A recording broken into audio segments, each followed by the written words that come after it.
Llegim L'esperit del temps, de Martí Domínguez. Vaig fixar la meua vista sobre un bedoll gran i solitari, aïllat del conjunt del bosc. El vent esbullava el seu fullatge d'una manera especial, com s'esdevé amb els de la seva espècie.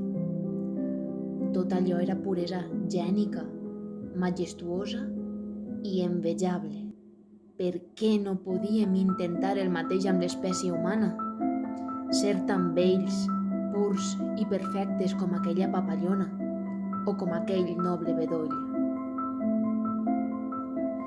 L'esperit del temps reuneix les memòries fictícies d'un metge austríac que veu com de sobte les seues teories evolucionistes van fonamentar les pràctiques nazis.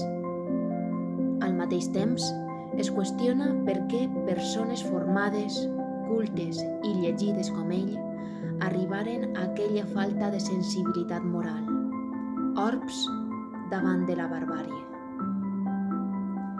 Llavors vaig pensar que potser estàvem més a prop de les formigues, que maten i esclavisen els seus enemics, que de la vida de les abelles.